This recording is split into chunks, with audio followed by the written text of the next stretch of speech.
everybody, Noreen here. I am back with my first scrapbook process video. A lot of you have requested that, so I thought I'd give it a go. And I'm calling this one Sketch to Page. I'm going to take a sketch that I've recently designed, walk you through the process that I use when I'm scrapbooking, and show you the final page. So make sure you stick around to the very end of the video so that you see what it looks like. Now, the sketch I'm using today is I actually designed for a group that I'm working with called Creative Life Scrapbooking, and we are a group of former content contributors for Creative Memories. And when our design team terms finished up, we were just, we wanted to keep sharing. So it's a great place to go for additional information, inspiration, tips, ideas, etc. And we're starting a new feature where we're going to provide you with a monthly sketch. We're actually going to do it every other month, but we're going to provide you with the sketch, show you our take on the sketch, and then encourage you to create a layout and upload it to our Facebook group. So I'll put the Facebook group's link just down below this video, and you'll be able to go there, like our page, and then go to the files section to get your copy of this sketch. Okay, so to kick it off, it is a one-page 12 by 12 sketch. I've got 3 photos on it, and although I normally scrapbook with 4 by 6 photos, I decided to cut them down just a bit, just ½ inch off each side, so that they're 3.5 by 5.5, and that gives us a little bit more background space on the page. I've got a couple of border stripes up top here, this one measuring 2 inches by 12 inches, and then a small accent border measuring ½ inch by 12 inches. And then I've got a strip coming down from the top measuring 5 inches by 11 inches. There's room for a title, journaling, and then 3 embellishments. And I often get this question, why 3? It's because it creates a triangle, and the triangle moves your eyes across the page, so it makes the viewer take in everything that's happening. So what I like to do when I scrapbook is kind of gather all my materials. It usually doesn't look quite this neat, but everything's on my table so that I have easy access to it. And basically what I use is my 12 by 12 inch white cardstock as my base. Sometimes I use color, but most of the time I use white.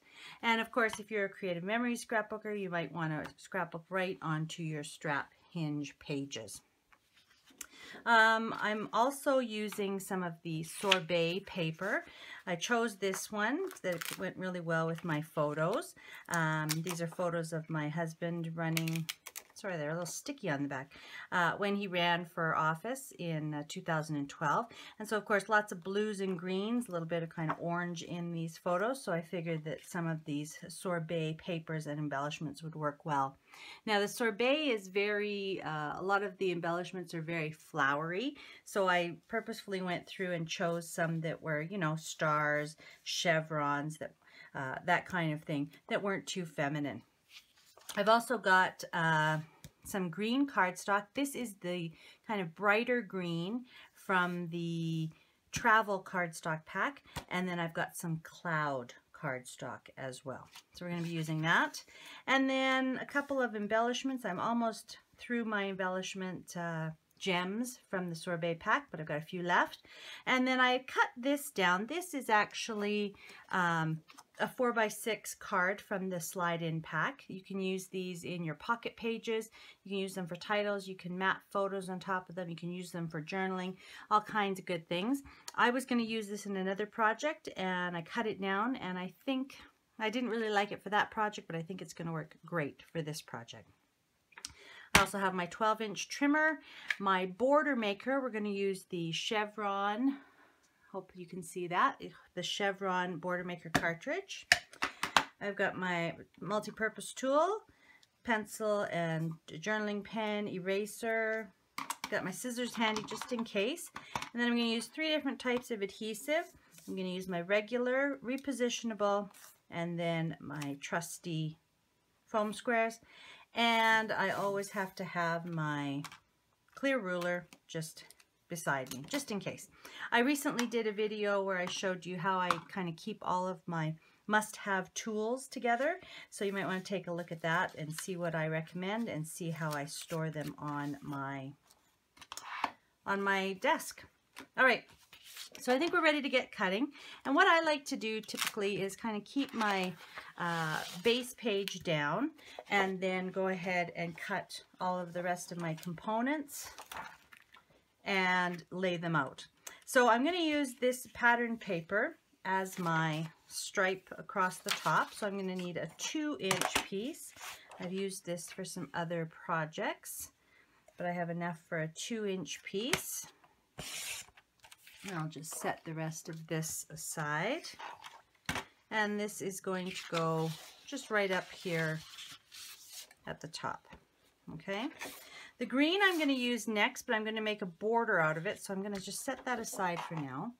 And I'm going to use the cloud cardstock for this strip that's coming down. So I need it to be 5 inches by 11 inches. So let's cut 5. Move the remainder away, and since I know that I only need to take off a 1-inch piece, I'll just cut it easily this way.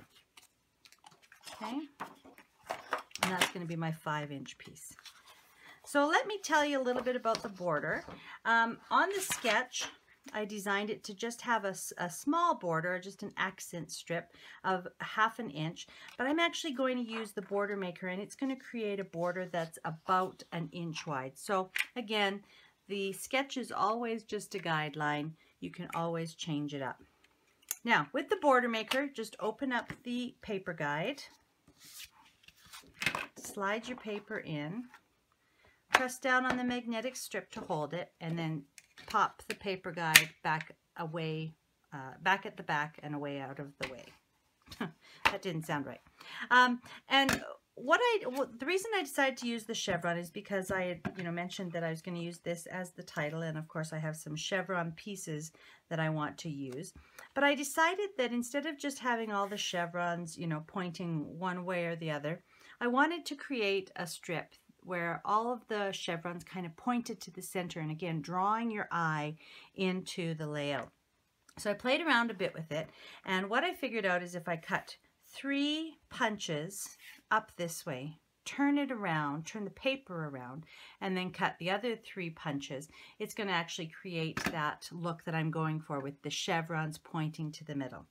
Okay, so I've got my paper in, I've got my chevron border maker cartridge inside the punch, and I'm going to use these teeth and match them up with the notches underneath, and then I'm just going to punch. I'm going to punch 3 times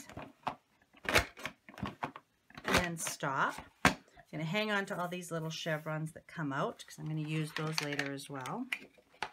Open this up, and now I'm going to turn it around and place the chevrons that I've already cut facing down.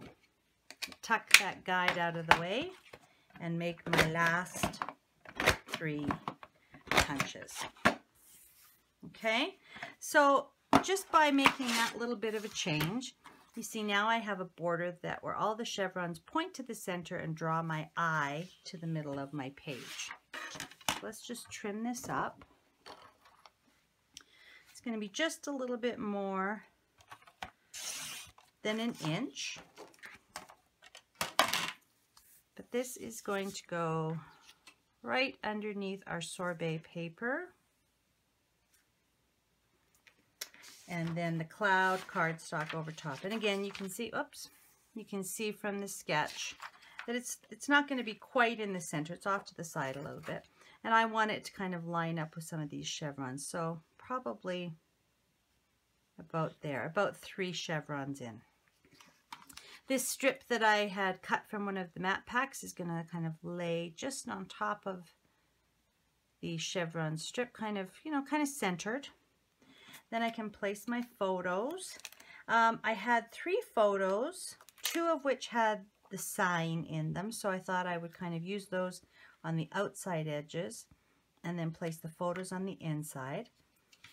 Then I still have room for my journaling down here at the bottom. So I think I'm going to use one of these chevrons to kind of point at the journaling. I think I like this smaller one a little bit better. And then some embellishment clusters. So I've indicated that maybe one up here and one down by the journaling. I think maybe the large one up here and the small one down here. Now, as I was thinking about this layout and, you know, kind of thinking that I'd have these little cutouts, I thought that I might be able to use them, and I thought that I could use them in two different places. One place was down here at the bottom, so that I can kind of create a little embellishment cluster. I think that's going to work out just fine. And then the other place I thought I could use them was up here at the top of the layout. Oops, it's jumping around on me. And it's going to point to the title. Okay, so that's what I kind of had in mind. And I quite like that because these chevrons point down towards the title. The chevrons in the title kind of point over towards the embellishment cluster, the first one up here. Then the embellishment cluster triangle starts to happen. So we come down here, read our journaling, and then we get pointed back up. So we've got a nice sense of flow, and our, you know, we've got lots of clues for our eyes as to, you know, how we want to look around this particular layout. And then I think once I get all this laid down, I'm going to add some of these. So let's, not going to use that one. Let's get all of this adhered. And when I'm adhering it, I just kind of move things off to the side a little bit in the general area that they're going to be, just so I know. Okay, all right, so I'm going to start at the top. I'm going to grab my regular tape runner. It's fast and easy. Just pop that into the corner. I like to line up the top and side and just adhere it. Okay, now I'm going to show you really quickly the repositionable adhesive, because that is honestly the best thing to happen since the border maker was invented. You can't see it until I put it on the paper, but the repositionable adhesive has tiny little dots of adhesive, and you can run it right down. It only sticks to the paper, okay, and you will have a little bit of the dots left on your mat or on your tabletop, but they just rub off with your fingers, or of course you can take an eraser. Most of the time though, they actually stay stuck to the backing and you don't really have much to clean up. So that goes super fast, and it's just the best way to adhere anything with that open detail. All right, so that's that done. Back to our regular adhesive. And I think I said I was going to put it about in between the third. So I think that looks centered. Okay, let's do the title. Now, this already had a little bit of adhesive on the back from the project that I kind of abandoned, but we'll add a little bit more. And then I just want to kind of eyeball it so that I've got it right in the center, kind of centered over top of the chevrons. Good, that looks good. I'm going to go back to my regular adhesive for this. Just take a little strip on each of my little chevrons here. Oh, that's a little off. If I get a little bit of adhesive over the edge of something, I just kind of tuck it under, fold it under. And again, I'm just kind of eyeballing these, spacing them as evenly as I can to kind of take up that space. All right, I'm going to grab my foam squares. The foam squares come in two different sizes, small and large, and honest to goodness, I can't do a layout or a card without them. The thing is they pop the embellishment or the photo or whatever you're doing just slightly off of the page.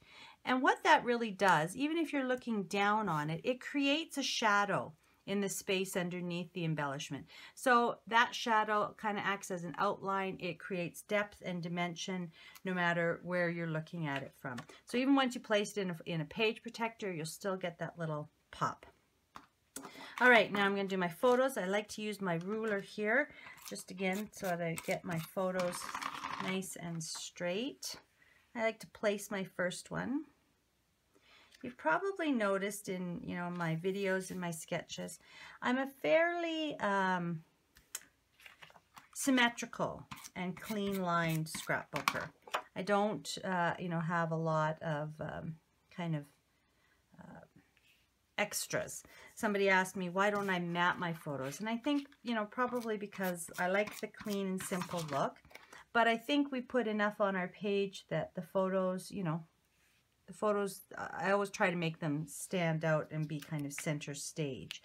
So here, they do stand out. They've either got white or solid color background. They're not competing with anything. So I don't feel a need to mat all of my photos.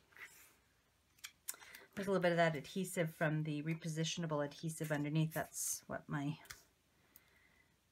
page is sticking to. I'm going to use 3 small foam squares for this chevron.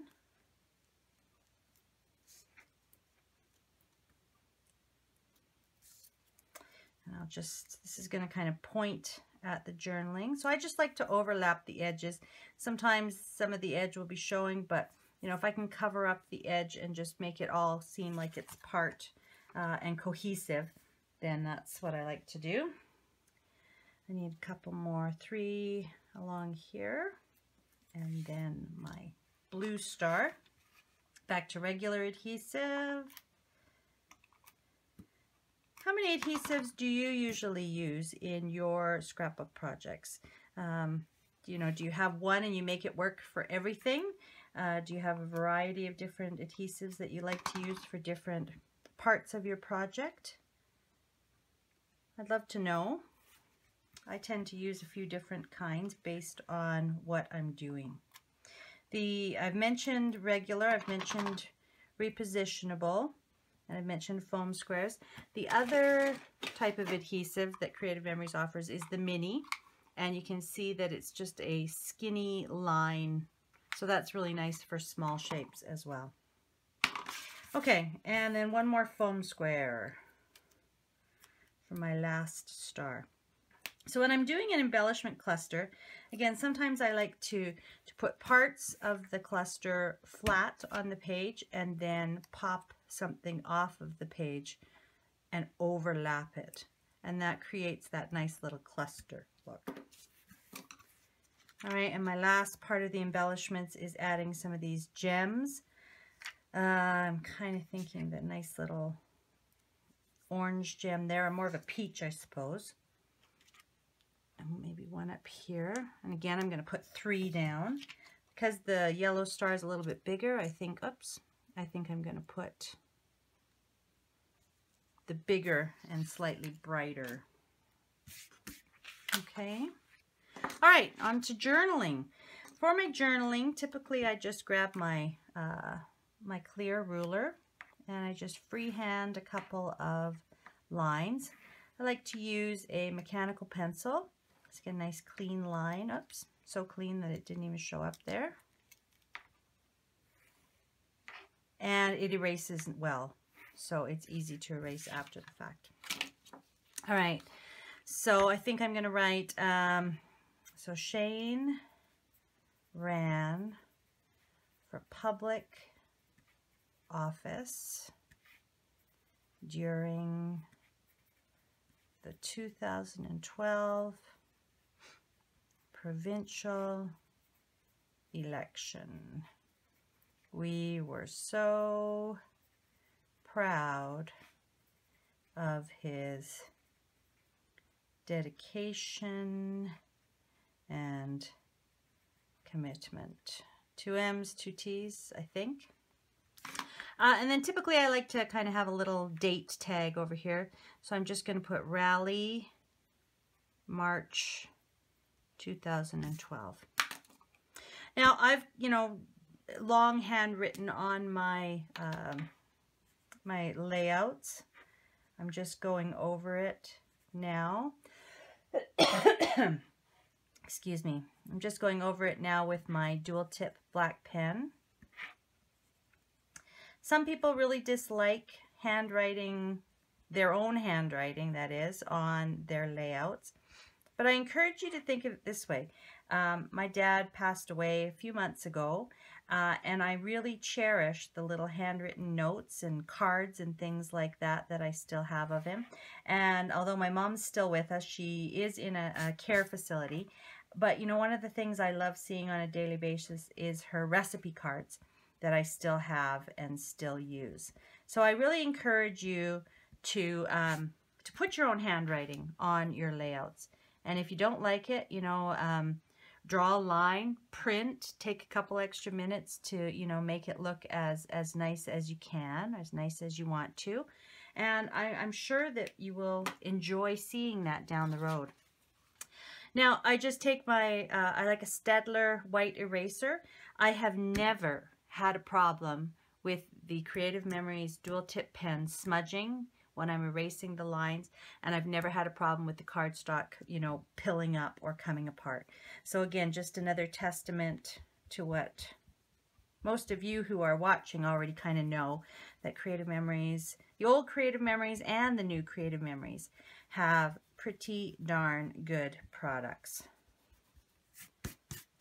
Okay, so I'm just erasing those lines. Give it a quick clean up. And that's it. Oops. I cleaned up so hard I cleaned up off my little gem. Okay. So let's have a look. Let's get rid of my work mat here. And there we have it.